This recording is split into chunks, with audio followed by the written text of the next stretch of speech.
What's up, everyone? I'm Lars, as you know, back with another album review. This time, I'm going to be reviewing one of my favorite albums by one of my favorite bands yet again. Yes, this is Nevermind by Nirvana. Now, this album is it's just pure grunge, man. It's very, the distortion, the emotion, the energy,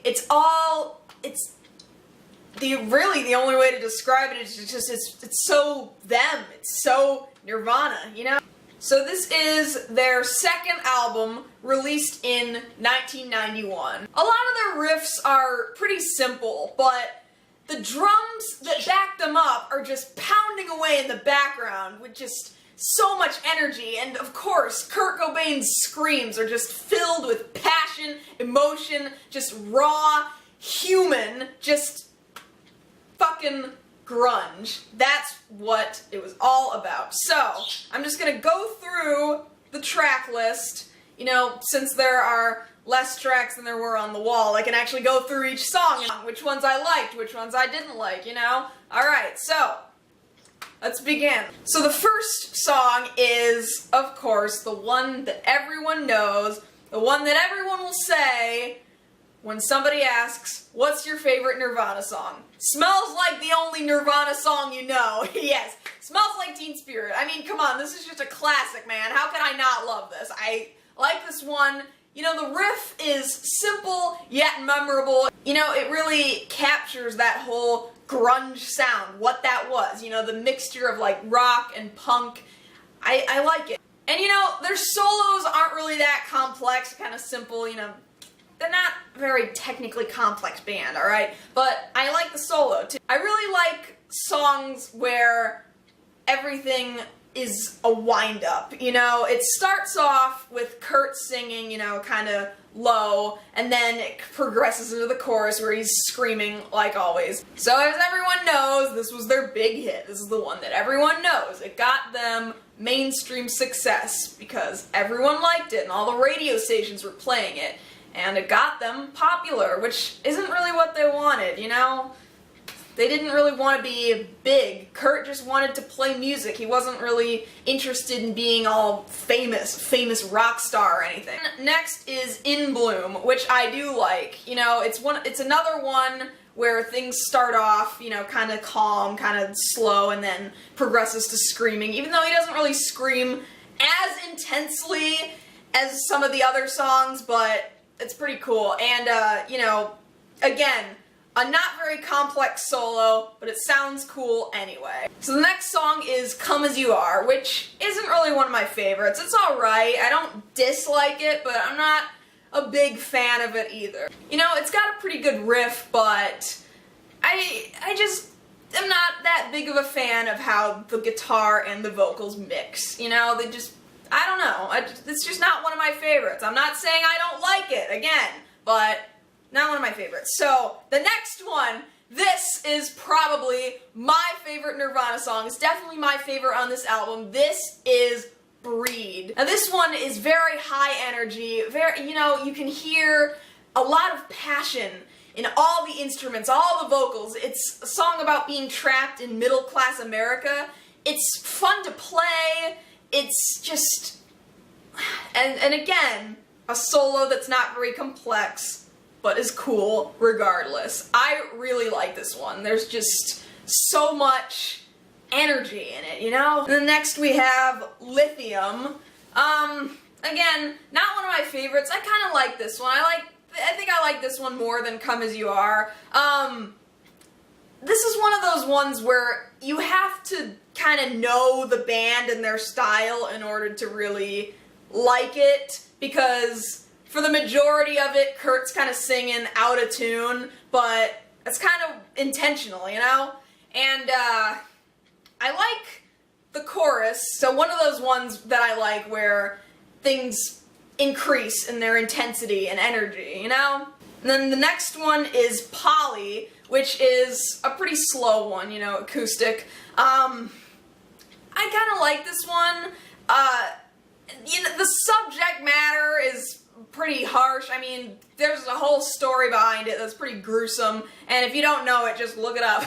But, yeah, I like the way that in this one, you can hear that Kurt's voice is kind of just measured calm, you know? Where he's singing slowly and mellow, but he's got that kind of voice where, you know, if you've listened to the rest of the tracks, you know that he can go into the screaming at any moment, so it's kind of just like, you know, this thin line, this level, that like, oh, when's he gonna start screaming? But he doesn't, but that's pretty cool. I like when they do that, when they do one of those slower songs where you can really hear the measured calm in his voice, where you know that he's hiding all this intense screaming.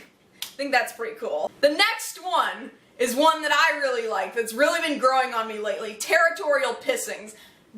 If you're gonna talk about high energy, this is the song. The fucking drums at the start, that gives it away, and just screaming basically the entire way through. Apparently, at the very end, Kurt's voice just gave out, and you can hear it, like, right when he's about to finish the vocals, you can just hear his voice just fall apart. I think that's really cool. You know, that really shows just how much passion he put into his music.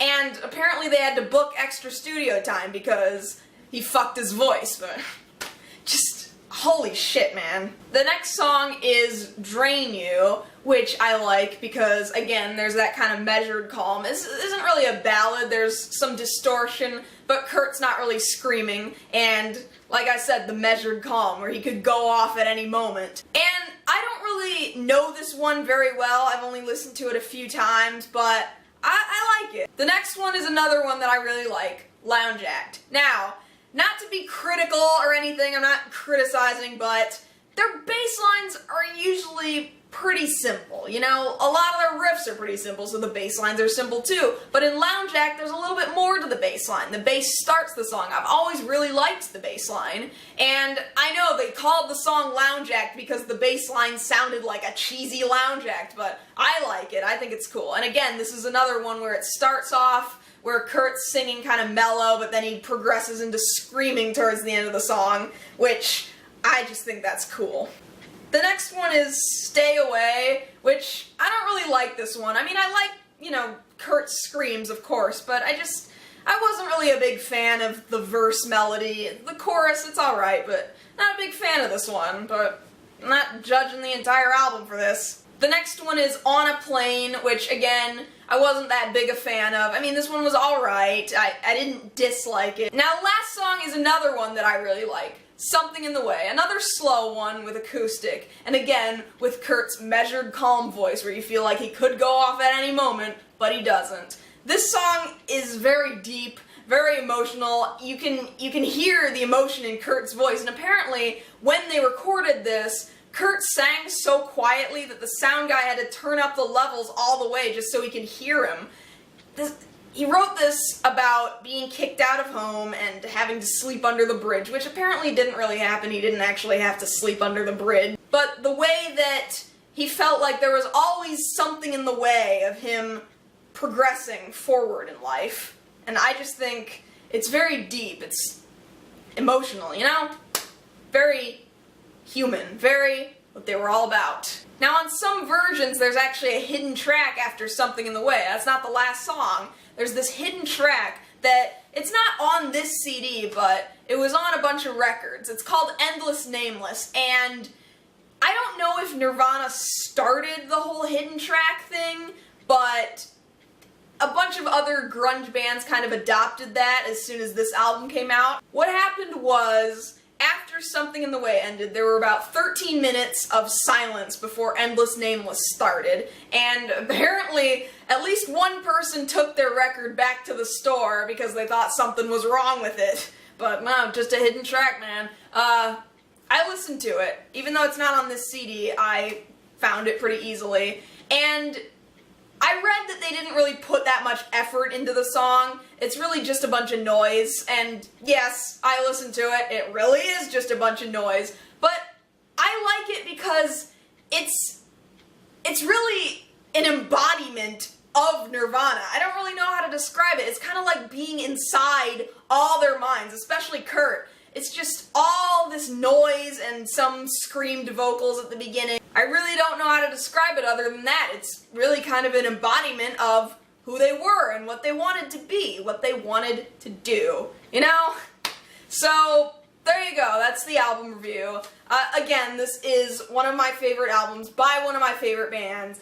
I fucking love Nirvana, man. I just think that they're really great. You know, they didn't really subscribe to the whole, you know, the whole goal that a lot of bands wanted. You know, be famous, be a rock star. They didn't want that. They just wanted to play music, which I like that. I like when a musician isn't doing it just for the fame, just for the money. I like when they're just doing it because that's what they want.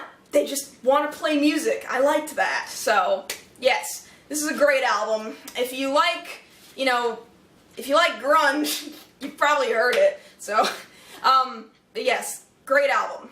Listen to it.